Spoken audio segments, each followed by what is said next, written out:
Welcome to the Kansas Division of Emergency Management, Kansas Planner Training for Essential Support Function 9, Search and Rescue.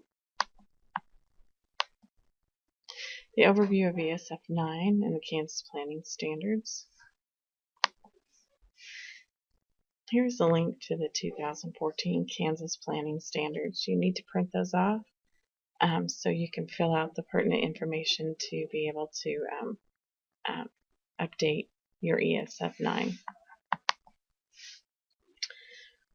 Once you're signed on to the Kansas Planner, in the middle of the screen will be a county's name.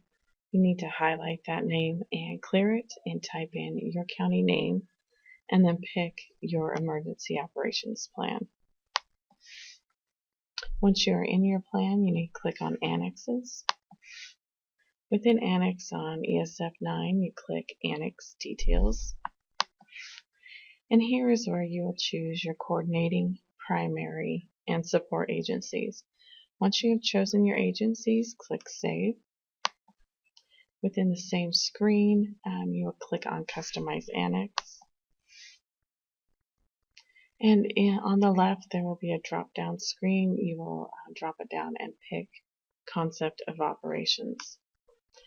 Once your Concept of Operations is loaded, under A, General, you will need to put in the following information. First title is Search and Rescue Capabilities.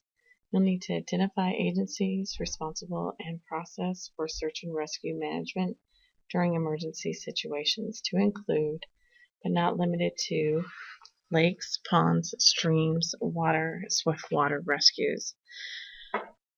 Water towers, tall buildings, towers, these are your high-angle rescues. Collapsed structures, your inland and wilderness searches, your missing person searches, and your aerial search.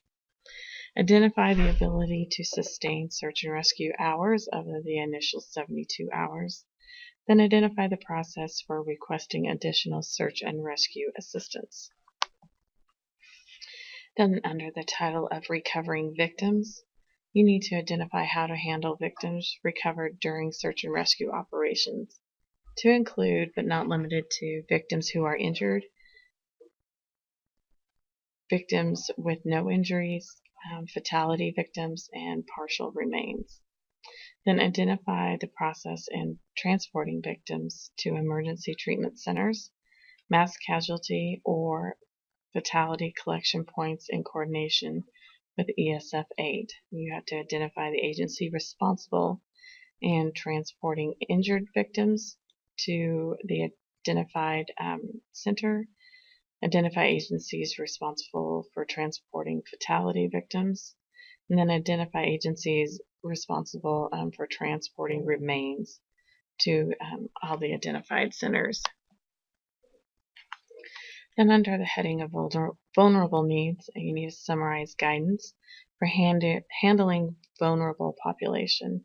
Remember that children are included in the vulnerable population. Once you have entered all that information, you click Save, and then you will go to Annex Actions. Within Annex Actions, you can keep the actions that are there, add actions that you think are pertinent, and to assign responsibility, you go into Edit. Once you're in Edit under Departments and Positions, sometimes the All is already clicked. You unclick that and choose the agencies who are responsible for that action, and then click Save.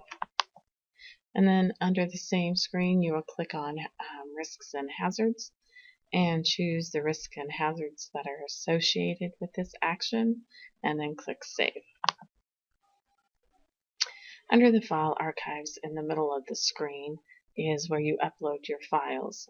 You will choose your category, which is ESF 9, provide a description of the document, choose the file from your computer, and then you can upload 4 files at the same time, and you click Upload. And you only click it once. And the required attachments are a list of necessary contacts, a list of search and rescue resources to include equipment, personnel, and services and contractors. If you use the CRMCS system for your equipment and your personnel, I will double check that and make sure everything is listed. If you do not, then you need to provide an Excel spreadsheet with all that pertinent information and upload it into your file archives. You need, on the recommended side of the attachments, samples of forms and logs, reference appropriate plans and or procedures for receiving or notifying certain staff, facilities, departments, etc. If your fire department has or sheriff's department have an SOP, standard of operating procedure, on search and rescue, I would upload it here. Remember, this will complete your ESF 9 once all the information is in there. Remember, this is your county plan. Add any and all information you think is important. Remember, this is your foundation in which your county stands on during a time of disaster. And if you are not there to implement your plan, that there is enough information that someone else can step in and activate your plan for you, and your ESFs can be supported. If you have any questions while you're creating or updating your plan, my contact information is below.